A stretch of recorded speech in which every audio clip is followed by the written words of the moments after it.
Okay, so here's another one. So Paramore, the band, and it's not. I'm not going to talk about the band Paramore too much. It's just a case of it gets me onto another topic. But Paramore wrote in a commentary about Paramore Hayley Williams tells fans to not vote for DeSantis in America's upcoming elections. So my question here for us to talk about here is, you don't see this in English bands. English bands getting involved in politics, but American bands seem to be taking sides in Democrat, Republicans, and there's almost this element of metal bands, rock bands over there get asked about their political viewpoints and their sway of opinion. I don't understand why that has become such a thing. Because if you remember, there was even a thing back in the early 90s where they had Rock the Vote, and that was hosted by Dave Mustaine.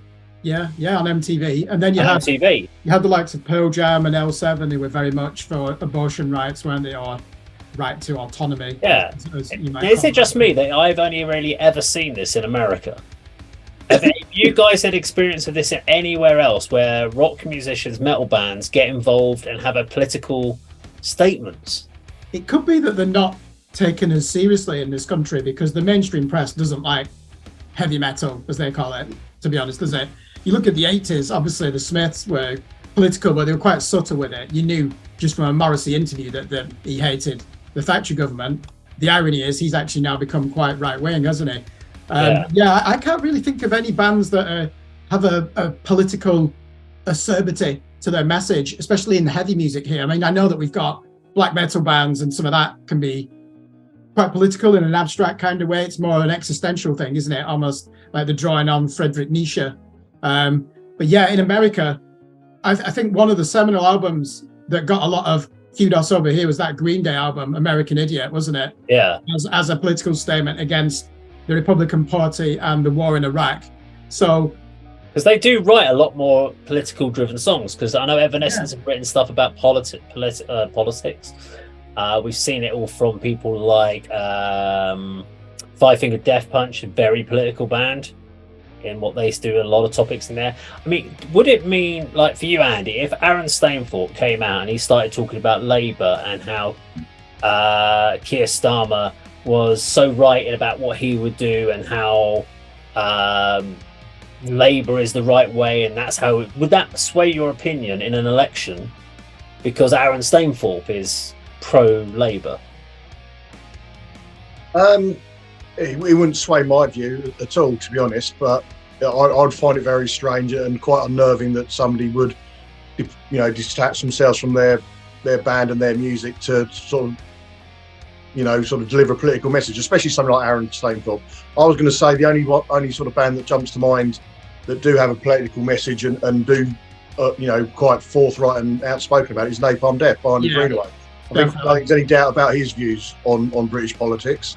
They've always had that element in the the songs and the lyrics. It's a topic that forms a lot of their songs, where death, doom, depression, sorrow forms female songs. It's almost like elements of I'm sure there's more hardcore bands that do have especially, and going back to early English punk, there's certainly political statements in a lot of their music as well, but somebody I admire very much who doesn't sing about political statements and current affairs in their songs, coming out with their views and their viewpoints about the important topics of the day, wouldn't swing my vote, as it were, but I'd certainly be interested, but I wouldn't want them then throwing that into their music they haven't done before. But everyone's entitled to their opinion, and I'd certainly listen to it. Yeah, it's because sorry, go on.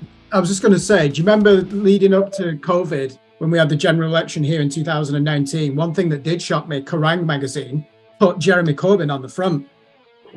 I was really surprised by that because, I mean, come on, putting a political figure on the front, a hard left or leaning left, as you call him. I just think you're making if you've got a platform, why not do it? But I think he's such a divisive figure. I was just shocked that they'd gone that far. You didn't see Metal Hammer do that, for example. And you don't see metal publications do that either, because they want as many people as possible to read their magazine, and often it makes sense to keep politics out of it, doesn't it? I don't think it's a bad thing. Obviously, if you're an artist and you've got a platform like that band we reviewed, Stray from the Path, clearly they're very anti-capitalist in their message, aren't they? Yeah. Vitriolic, bit like Napalm Death in the. I don't want to use the word rhetoric because that would mean it's insincere and cliched, and it's not. They don't sound anything like Napalm Death. They're more like Rage Against the Machine, aren't they? But again, they're an American band. They're from Long Island, New York, I believe, aren't they?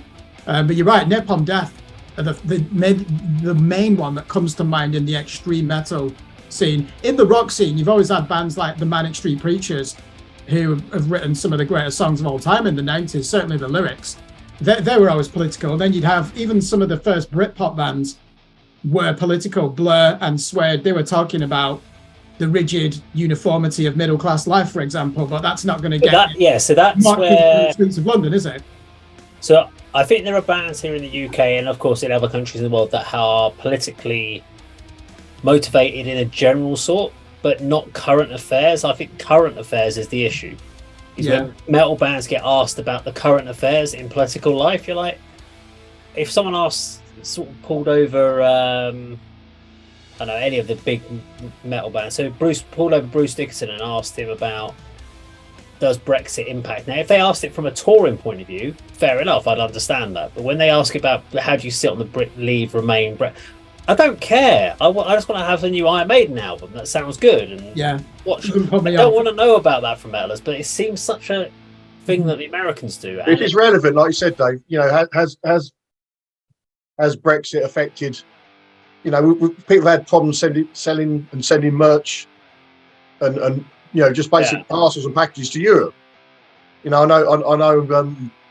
Speaking to Jonathan Seeley from Iron Void, they had problem dispatching T-shirts to their European fans. So yeah, I'll be interested to hear about that. How does it affect touring? How does it affect your overseas merch sales, for example? But what their personal views on whether we should have left the EU or whether we should, I really couldn't give a crap. Yeah, exactly. So it's when they ask, I've seen them ask people like that. They'll ask them, how's it impacted you? So they'll give you this impact and they go, well, we haven't really issues with visas getting aboard. And then they ask these people, so what do you think should happen? I'm like, sorry, when did they become ununderstanding about political affairs? How? They don't. They're a musician. They just need to get their visas. They need to be on a plane, on a boat, whatever they need to do, and get over there and be able to tour easily.